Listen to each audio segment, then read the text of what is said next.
Hey friends, welcome to the People Mover Podcast, episode number 12 of 2025. And today we are going to talk about the best spots to watch the Festival of Fantasy Parade at Magic Kingdom. So let's get started. Again, as always, these episodes are brought to you by MagicVacationFamily.com. If you're looking to plan a Disney vacation, Universal, or even a cruise, visit us, MagicVacationFamily.com, click book a trip, and we'd love to help you out planning your next magical vacation. So again, today we're talking about something that is going to be super important in your next upcoming Magic Kingdom trip, and that is where to watch the Festival of Fantasy Parade.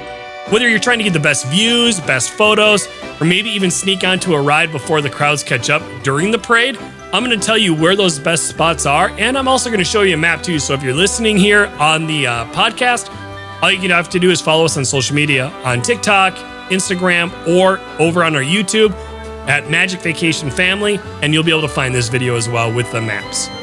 The Festival of Fantasy Parade usually rolls through at 3 p.m. We also know how Disney is. It could change based on weather, special events, so it's always good to double check the My Disney Experience app before you head out and make your parade plans. Let's dive in to my favorite spots, and that's going to come to spot number 1, which is where the parade starts, which is in Frontierland. So in Frontierland, it's going to start right between Tiana's Bayou Adventure and also the Pecos Bill restaurant there. There's going to be a little outlet there, and this is my go-to spot to see the parade kick off. The energy is high, the characters are excited, and you get to be one of the first people to see it. Now, pro tip, as soon as that last float passes by, you're already near Tiana's Bayou Adventure, so you can hop in line before the crowds from Main Street even realize that the parade is even there or is going to be over soon. So jump in there. It's probably one of the smartest parade strategies that you can pull off without having to stand in line too long. All right, now let's move over to spot number 2, which is going to be what I call the tight turn over in Liberty Square. Now, the parade has to make a really tight turn before the Hall of Presidents, which means everything slows way down.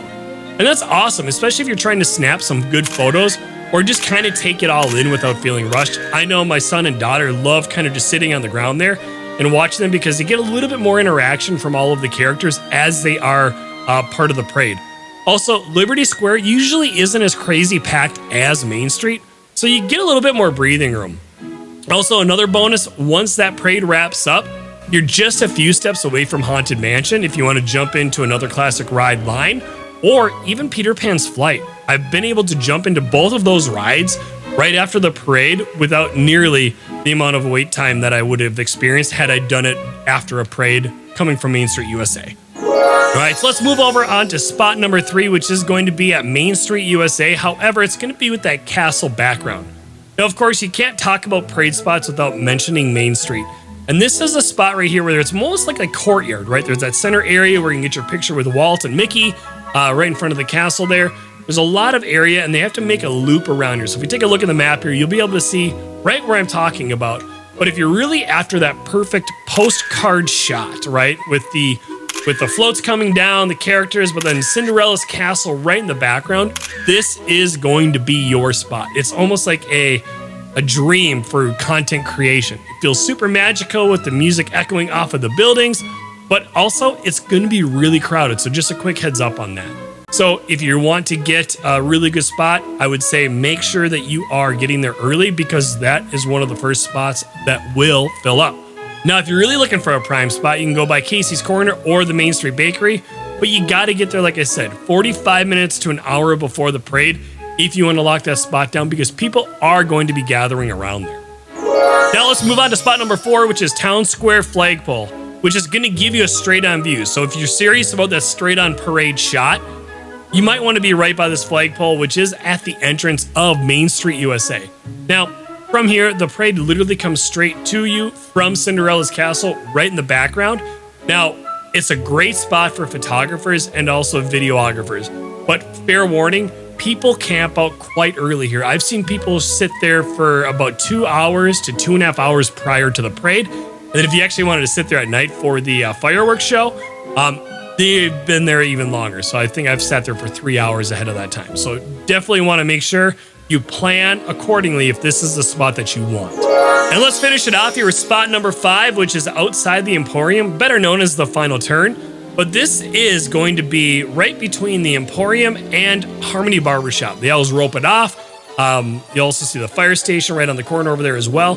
But here's kind of a secret to this one. The parade makes its final turn before heading backstage, and it usually slows down and gives you a longer look. Plus, it's definitely not as packed as the middle of Main Street, so you're going to get a cool breeze from the Emporium's doors. It's super easy to exit if you're planning to exit right afterwards, or if you're trying to make your way back through shops after the parade, you can kind of cut through and go around the Emporium and the other shops along the way.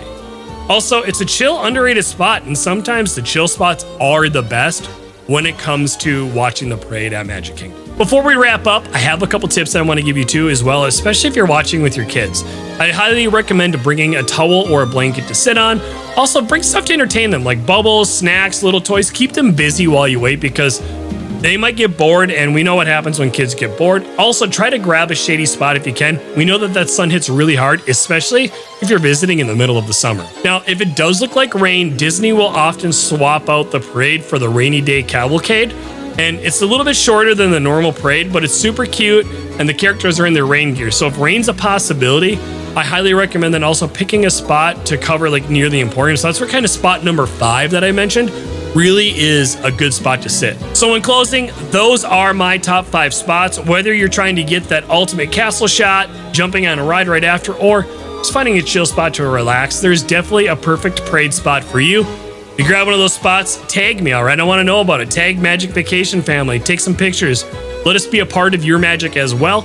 Once again, if you need any help planning your next upcoming magical vacation, visit us, magicvacationfamily.com.